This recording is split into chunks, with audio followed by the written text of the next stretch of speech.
Ang sabi ng Vice Presidente, gusto i-replay ko ha, gusto niya daw makita ng mamamayang Pilipino kung ano yung kabugukan o yung kabulastugan ni Presidente Marcos daw ho, mga kababayan. Taong bayan hanggang sa dulo ng taong bayan hanggang sa dulo kung gaano ka walang hiya si BBM. Ayan. Gusto daw po mga kababayan na matunghayan ng mga Pilipino kung gaano kawalang hiya daw po ang ating presidente. Yung walang hiya po nating presidente, mga kababayan, na sinasabi ng Vice Presidente, eto mga boss chief amo sir, nasaan po yung walang hiya nating presidente, mga kababayan? Asan ba yun? Dali, nawala. At ito po, humahatak ng lubid. Hindi, ito. Ayan po, mga boss chief amo sir. Nasaan ba, Mark? O, ayan niya. O, yan.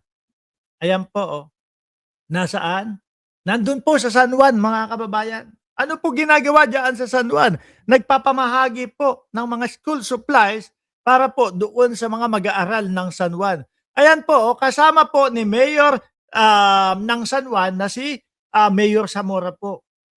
Magaling, mahusay, mahal ng mga taga San Juan, si Mayor Zamora, mga boss chief amo sir. Ano po? Alam natin yan. Ibinasura yung mga estrada doon po sa San Juan, mga kababayan, at pinagpalit po kay Mayor Zamora. Ngayon po, mga kababayan, mahal ni Mayor Zamora si Pangulong Bongbong Marcos dahil nga po diyan sa mga proyektong ganyan. Mahal ng Pangulo yung mga mag-aaral natin, mga boss chief amo sir. Yan po ba, Madam Vice Presidente, yung sinasabi ninyo kung gaano po kawalang hiya si Pangulong Bongbong Marcos? Nang inaatupag po ay ayan, mga mag-aaral natin, mahal ng mga mayor. Bakit naman sinasabi mo mga mayor? Mag-iisa lang naman yung si San Juan Mayor Zamora ang gusto si BBM. Okay.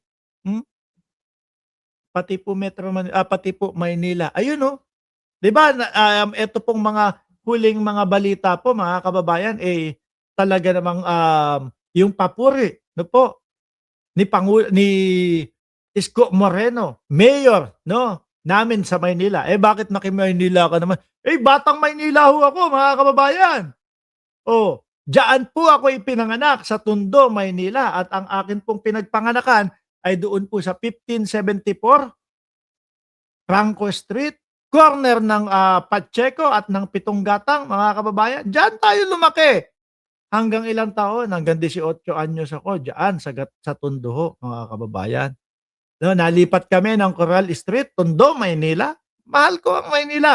At nasubaybayan ko po yang si Mayor Isko Moreno, mga boss chief amo sir. Simula nung unang pagtakbo niyan bilang konsehal ng Maynila. Inantok nga lang kami.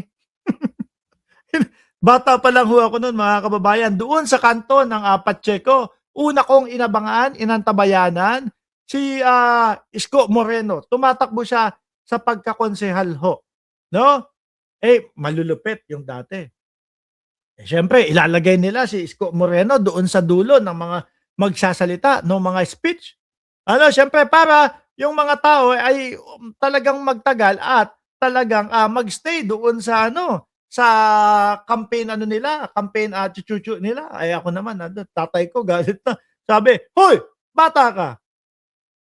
Mag-aalas 12 na, nandiyan ka pa. Umuwi ka na." Sabi ko, konti na lang. Si Isko na sa kanto ng Pacheco. Sabi, sige, bahala ka dyan. Umuwi ka na pagkatapos niyan. Kasi ako naman, taartit, si Yorme. Alam nyo, si Yorme, doon sa mga unang mga mga kababayan, mga unang pagsabak niya sa politika, yung pangangampanya nila, hindi ho marunong magsalita. Antukin ka kay Yorme. Hindi magaling, hindi mahusay, mga kababayan. Pero ngayon, tingnan mo kapag humaharap na, talagang nagsasalita na sa harap ng mamamayang Pilipino, si Yorme. Iba na ho, layo na ho, mga kababayan. Pero dati, inantok ako, sabi ko, grabe naman to. Tagal ko hinintay, tapos medyo hindi naman pala ganun galing magsalita. Pero pa ho yun, siguro mga ilang taon ako yun. Hindi ako nagkakamali, mga 10 taong gulang o baka 14, something like that to, mga bossing. Ako din, order ako ng isa lang muna, sabi ni Henry Samuel Condesa. O yan, i-ano nyo lang po, no? I-komento nyo lang po mamaya pagkatapos or paano ba? Paano namin makukuha yung mga order ninyo? Basta mag-iiwan kami ng number, no po, para doon sa mga order ninyo po, mga kababayan, at doon kayo magme-message. Okay? Maraming salamat naman. Hindi pa gawa, tapos ubos na agad yung 20 ata eh. Oh, yan, nakita nyo ho, ang ating presidente at ang kanyang mga anak, pagkagagandang lalaki ho, mga kababayan. Mahal ng mga mayor. Oh, biruin mo naman. Kung ikukumpara mo ito. 'Di ba? Kung ikukumpara mo ito sa mga kung ikukumpara mo ito sa mga Duterte, mga bossing. Pero oy, sandali lang. Oh, sirain ko yung mood ninyo. Pero ako talaga nagagandahan ako sa vice presidente natin. Eh, yun yung ano eh. Yun yung taste ni Mark Ramos eh. Oh, 'di ba? Sabi ni Sham Lee, si Huko, Sir Mark, nag-aral ka ba? Tama ba? Siya ba yung nagsabi? Sa Holy Child? Catholics ko, hindi. Pangarap ko yun dati.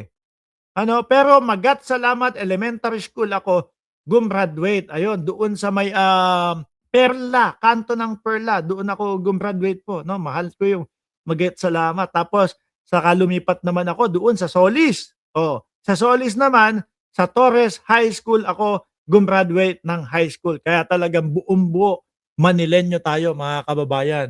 Sabi nga kapag umuwi ako, nung bata ako, nung high school, doon sa kanto ng Pretel, may nakasulat doon, Tunduman ay may langit din. Tapos yung kanto ng Pretel, sa ilalim, Mercury Drag. Sino dito? Yung mga kaedad ko, 40 anyos. Batang 90s. Meron pa doon mga nakadrawing na mga billboard ng mga, tawag dito, mga palabas. Dati, ganun pa. Ngayon, wala na mga ganun. Anyway, mga kababayan, nakita nyo, tingnan nyo. Paano mo naman sasabihin walang ya ang ating presidente kung ganyan patuloy na nagseserbisyo sa mamamayang Pilipino, pinagsasabay-sabay yung pagsugpo sa korupsyon, tapos eto po yung mga mag-aaral, hindi ho pinapabayaan, di ba? Sabi ni Shamli Suhuko, sa Asuncion Street po ako, batch po ako. Batch po ko po ang mga Bilyar Asuncion, napupunta ako diyan nung bata ako. Anyway, mga kababayan, alisin na ho natin ito.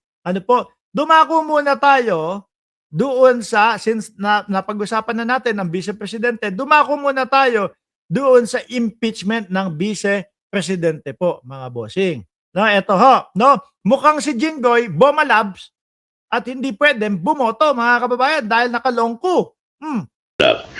It is a very serious, napakaseryosong bagay yan. Siyempre, isipin mo, ang gustong mangyari tanggalin sa pwesto ang halal na Vice President.